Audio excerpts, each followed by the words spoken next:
చేస్తున్నాము. రైతులకు ముఖ్యంగా సోలార్ ఫెన్సింగ్ వల్ల ఉపయోగాలు ఎలా ఉంటాయంటే వన్యమృగాల నుంచి పంటను రక్షించుకోవచ్చు. అలాగే ఊరి మధ్యలో కుక్కలు కానీ కోతులు కానీ ఇలాంటివి ఏమైనా వచ్చినా కూడా మన పంట పొలంలోకి అవి వెళ్ళకోకుండా ఉండేదానికోసం వచ్చేసి సోలార్ ఫెన్సింగ్ రైతులు వాడుతున్నారు.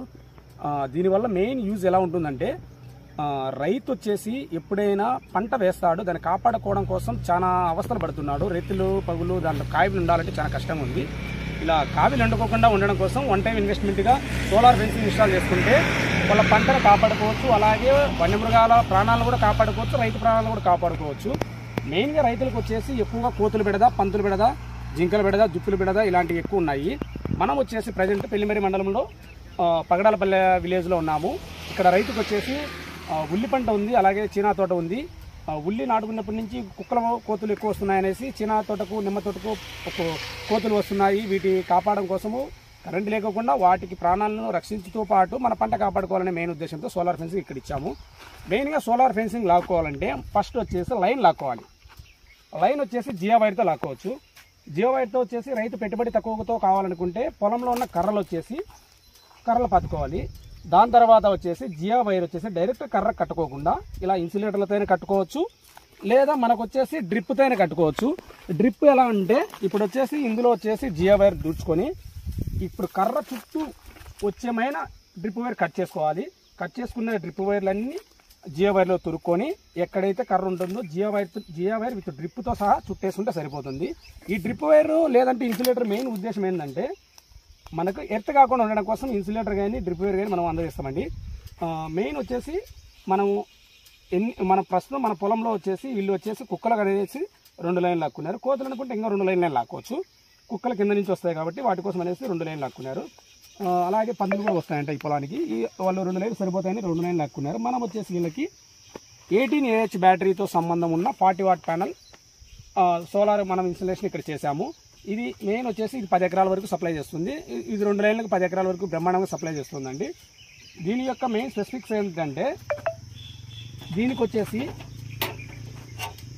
24 అవర్స్ లేదా 12 అవర్స్ పెట్టుకోవచ్చు. ఇక్కడ స్విచ్ ఆన్లోనే ఉంది. ప్రజెంట్ 24 అవర్స్ రన్నింగ్లో పోతుంది. రన్నింగ్లో వెళ్ళేటప్పుడు ఇలా టిక్ టిక్ అనే సౌండ్ ఉంటుంది సప్లై వెళ్ళేటప్పుడు. దీనికి సైడ్ వచ్చేసి 12 అవర్స్ బటన్ ఉంటుంది. మనం 12 అవర్స్ బటన్ ఆన్ చేయగానే ఇక్కడ 12 అవర్స్ దగ్గర బ్లింక్ అవుతుంది బ్లూ బటన్. ఛార్జ్ అయ్యేది గ్రీన్ బటన్ బ్లింక్ అవుతుంది. ఈ ఛార్జ్ అనేది ఎప్పుడైతే ఆగిపోతుందో అంటే సన్ రైజ్ వచ్చేసి ప్యానల్ మీద ఎప్పుడైతే ఆగిపోతుందో అప్పుడు వచ్చేసి 12 అవర్స్ సప్లై వెళ్తుంది.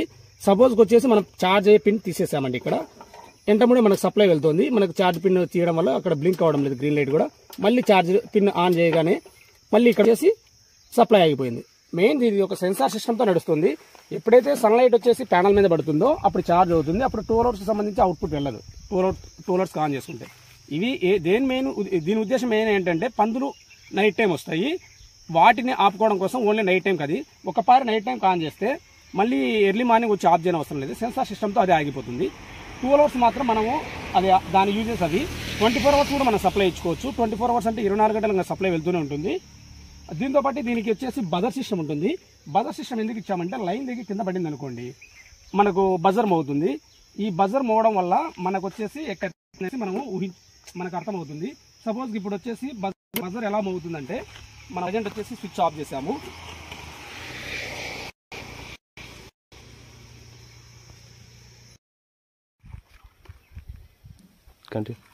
మనం బజర్ సిస్టమ్ వచ్చేసి దీనికి బజర్ సిస్టమ్ కూడా ఉంటుంది. బజర్ సిస్టమ్ యూజెస్ అంటే లైన్ దగ్గర కింద పడింది అనుకోండి మనకు బజర్ మోగుతుంది. అలాగే పచ్చికర్ర మన లైన్ కావన్నా కూడా బజర్ మోగుతుంది. ఎందుకంటే అవి బజర్ ఎందుకు మోగుతుందంటే 2 పేస్ న్యూట్రల్ 2 జాయింట్ అయినప్పుడు బజర్ మోగుతుంది. మన పేస్ వచ్చేసి లైన్కి ఇచ్చేసింటాము. ఫెన్స్ అనేది ఎర్త్ వచ్చేసి ఎర్త్కి ఇచ్చింటాము. ఎర్త్ రాడ్ ఇచ్చేసుకొని మనకు వచ్చేసి సపోజ్కి ఇక్కడ తేమ భూమిలో లేదు కాబట్టి మనం ఫేస్ న్యూట్రల్ 2 జాయింట్ ఇచ్చి చూస్తున్నాము మన బజర్ ఎలా మోగుతుంది అనేసి. ప్రజెంట్ మనం సప్లై ఇచ్చాము 24 అవర్స్కి ఇచ్చాము.